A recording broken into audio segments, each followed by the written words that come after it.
Hey, welcome back to Drowning in Yarn. I'm Caleb. I've had so much fun talking to you about sweater knitting in my past few videos, and I just wanted to continue that conversation with you.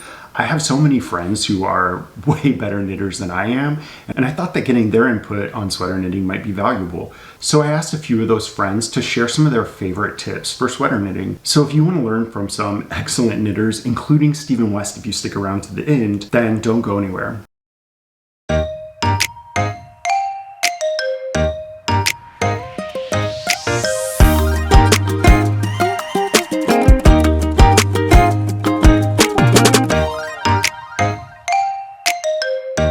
So before we jump into the video and hear from some of my friends, I just really wanted to say thank you so much to everybody who subscribed to my channel and watched my videos and left likes and nice comments and sent questions. It's all meant so much to me.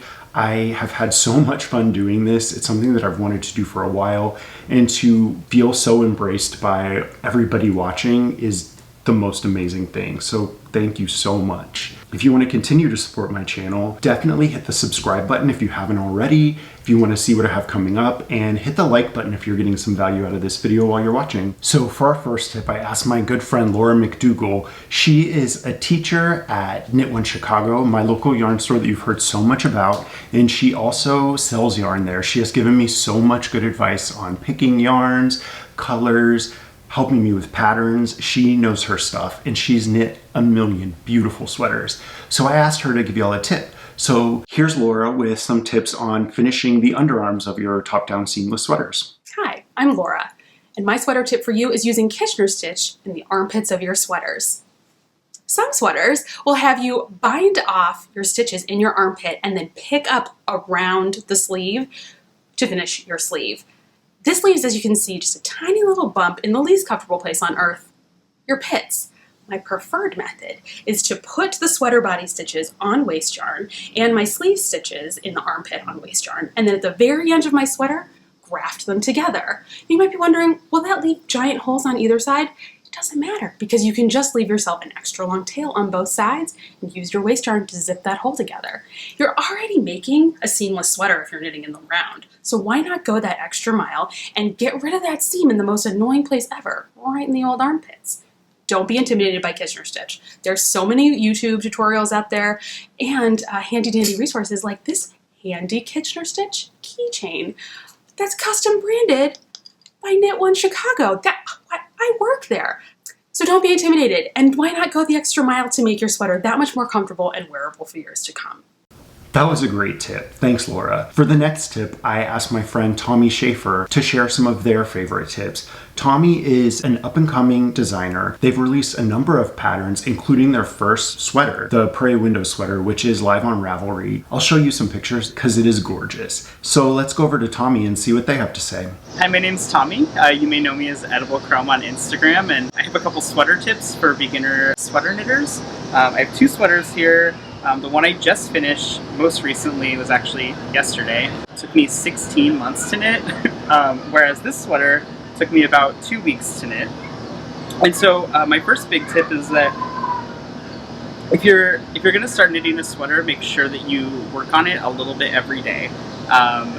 If I put a sweater down and don't work on it a little bit, at least every day, I tend to forget about it or think it's like this huge like marathon-like project. But really, knitting is the same for everything that you make. It's just a series of stitches. So if you break it down into like the smaller components and say, I'm going to tackle this little bit and this little bit and this little bit, eventually you end up with a sweater. My other big tip is that anytime you're working on something that has a lot of stitches, what I really like to do is place a marker that is not a removable marker. Make sure you get a removable marker.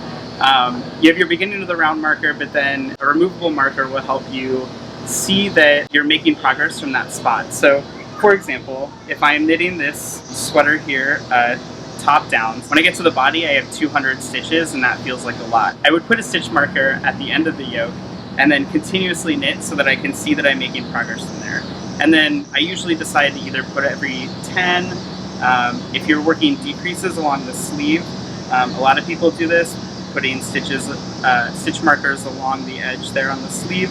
Basically something to just see and note the passing of time throughout your sweater, because otherwise it'll just feel like you're not going anywhere, you're not making any headway.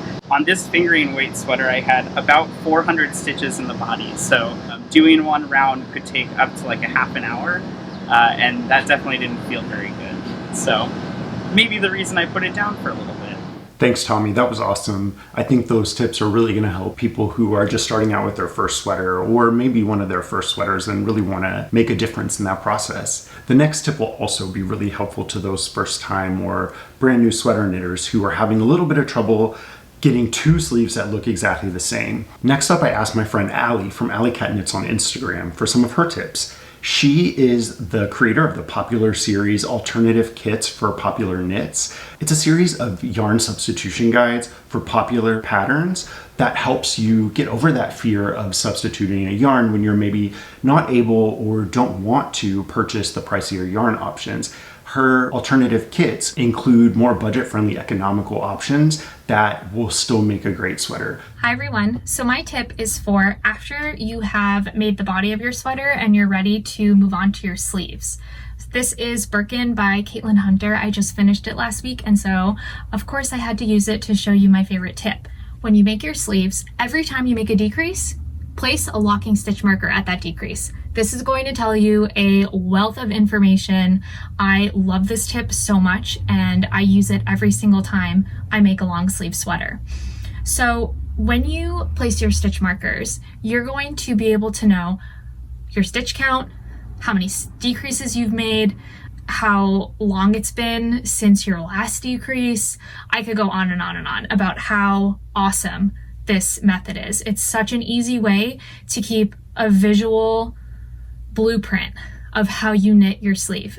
If you make any modifications, if you decrease less than called for in the pattern, if you decrease more than called for in the pattern, it's all right here and you can very easily see. If your pattern does say something like decrease every 1.5 inches, these serve as a great visual cue because you'll get a sense as you're knitting as to how far it is between each decrease, because it should be the same every time just about. And so for me, it kind of keeps me in check and keeps me from going too far, because I can start to tell, ooh, I think I knit past where I'm supposed to go, because I can very, very distinctly see where my last decrease was. Another reason why I love this tip is because it serves as a blueprint for your second sleeve.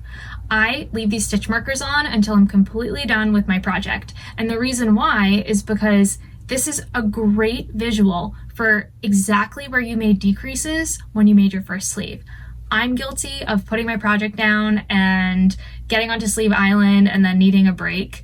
And I'm always telling myself, oh, you'll remember that one little thing that you did differently to modify your sleeve, and I never remember. So having this here is a really great way to keep track of what you did, and you'll be able to copy it really easily when you make your second sleeve. This isn't a super scientific method, but you could even fold your sweater in half as you're knitting your second sleeve and make sure that you're decreasing in around the same place that you decreased for your other sleeve. So I think most would agree that sleeve knitting is not the most exciting part about making a sweater. However, if you have this visual blueprint here, you're going to find it so much easier to make that second sleeve and get that sweater off the needles. I hope you guys love this tip as much as I do.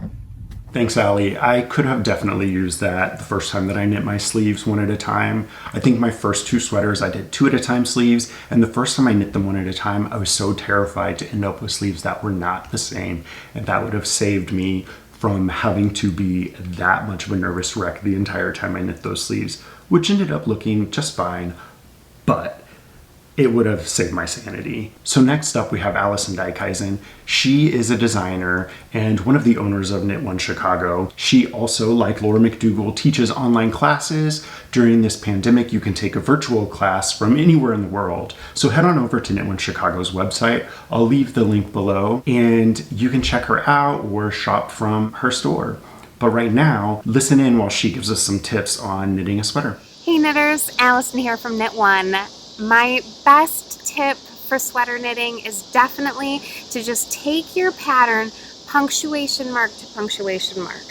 It's really easy to get confused by reading your whole pattern at one time and you get really overwhelmed.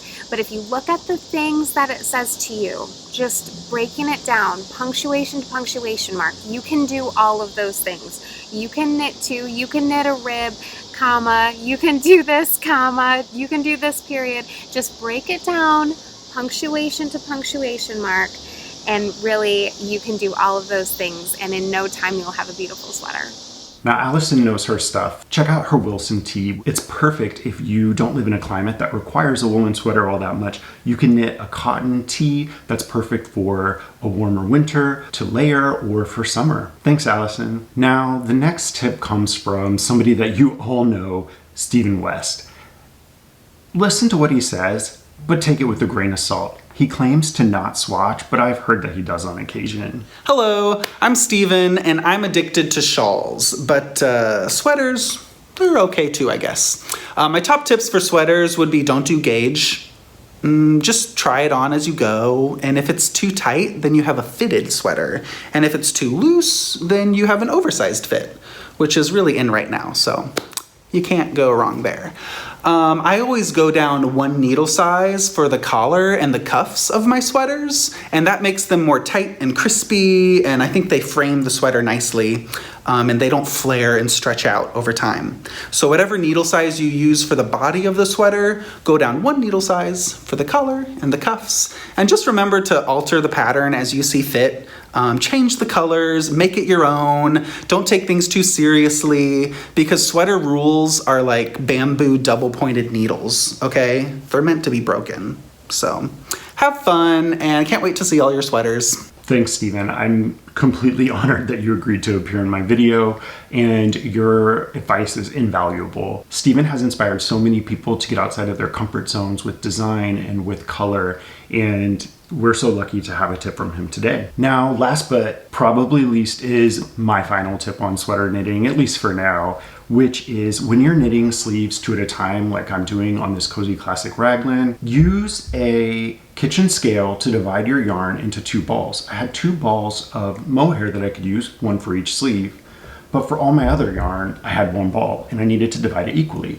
So I took all of my skeins, I used a ball winder, I set it on a kitchen scale that measures in grams, and I started winding until by weight I had half of my yarn. So that's the last tip. I hope that you enjoyed this video and that you got some value out of it. If you did and you want to see what other videos I have coming up, please hit that subscribe button and the little bell next to it to get notifications. And if you enjoyed this video, I would love to hear what your comfort level with sweaters is in the comments below. If you've knit a million, or you're looking to do your first one, or if you're knitting your first one, let us know. Share the patterns that you love to knit, and we can all learn from each other. I've really enjoyed talking sweaters with you. I may be talking sweaters with you next week as well, but we'll see. In the meantime, enjoy knitting, and I will see y'all later.